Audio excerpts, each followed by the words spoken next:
თბილისის მე-12 საერთაშორისო ჯაზ ფესტივალი დასრულდა ბოლო დღეს ქართველი მსმენელის წინაშე ლეგენდარული R&B ჯგუფი ამერიკიდან Kool and the Gang-ი წარსდგა სოულის, ფანკისა და დისკოს შემსრულებელი ბენდი საქართველოში მეორედ ჩამოვიდა ქართველი მაყურებლის წინაშე ამჯერად ის ოდნავ შეცვლილი შემადგენლობით და ცნობილი ჰიტებით წარსდგა ჯაზ ფესტივალის ორგანიზატორი კულტურის სამინისტროა.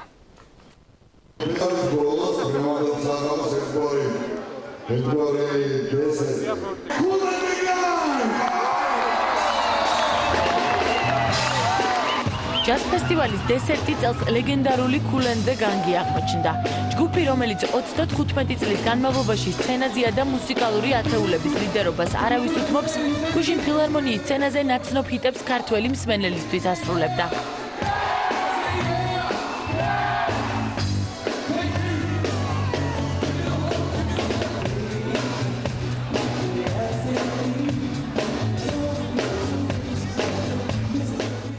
$1995 წლის შემდეგ ოდნავ შეცვლილი შემადგენლობით ისევ საქართველოში ჩამოვიდნენ.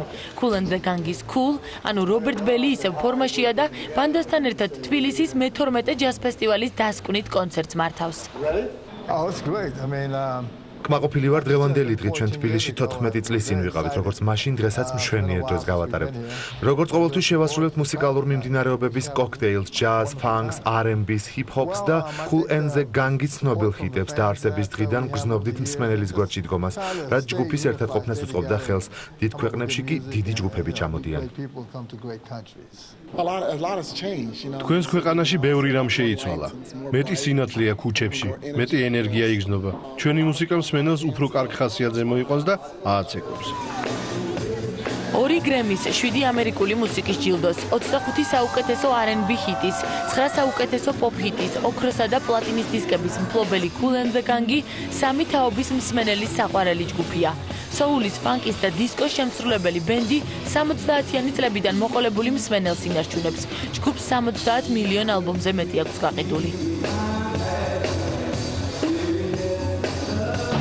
თაობა ჩარტებში პირველი ადგილი უჭირა.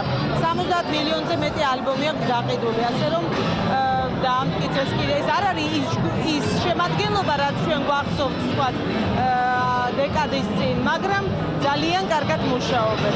საბოლოოდ ეს იყო დამაგვირგვინებელი, ეს კარგ ხასიათზე ვიშლებით და ველოდებით მომავალ ასე ვთქვათ ფესტივალს. 14-კაციანი შემადგენლობით საუკეთესო R&B ჯგუფი თბილისის დიდ საკონცერტო დარბაზში თითქმის 2 საათის განმავლობაში უკრავდა. რაც კონტრაქტით გათვალისწინებულ 75 წუთზე გაცილებით მეტია. მსმენელიც აქტიური იყო, ამიტომ Kool and the Gang-ის წევრები სცენაზე ორჯერ დაბრუნდნენ. გადასარევით რო გავატარეთ, ენერგიული მსმენელი ყავდა. დიდი სიამოვნებით წავსდგებით კიდევ ერთხელ მათ წინაშე. ვიცი რომ ჯგუფი აქ 1994-95 წლებში იყო ჩამოსული. თუმცა ეს ჩემი პირველი ვიზიტია და ძალიან კარგი დრო გავატარე. ცნობილი ჰიტები, ცნობილი ალბომებიდან და მუსიკას აყოლილი ქართველი მსმენელი. მასშტაბური ჯაზ ფესტივალის ბოლო დღე და მე-9 კონცერტი ისეთი აღმოჩნდა, რომ ორშაბათი, სამსახური და დილით ადრე ადგომა ყველას დაავიწყა. იშვიათად მინახია თბილისში რო აცეკოს მთელი დარბაზი, რომელიმე მომღერალმა ან ბენდმა არის ძალიან ძნელი და წარმოიდგინეთ დღეს არის ორშაბათი დილად თენდება, არის უკვე 2 საათი და 2000 კაცს დაავიწყა Kool and the Gang-მა თბილისში რომ აი ხვალინდელი დილად თენდება. ძალიან გვინდოდა რომ დაბოლოება ყოფილიყო ესეთი ძალიან ხიარული, განწყობით დაგვემთავრებინა, გამოგვივიდა კიდეც, როგორც ნახეთ, მთელი დარბაზი ფეხზე იდგა და ცეკვავდა. მე მგონი ყველა ძალიან კმაყოფილი წავიდა და ჩვენ ვთქვით, რომ ჩვენი ამოცანა შევასრულეთ. 1964 წელს ამერიკაში ნიუ-ჯერსიში დაარსებული ჯგუფი Eastern Promotion-მა ბოლოსთვის შემოინახა. მანამდე კი 6 დღის განმავლობაში განახლებული ფილარმონიის 2 სცენაზე განსხვავებული და მრავალფეროვანი მუსიკა აჟღერდა.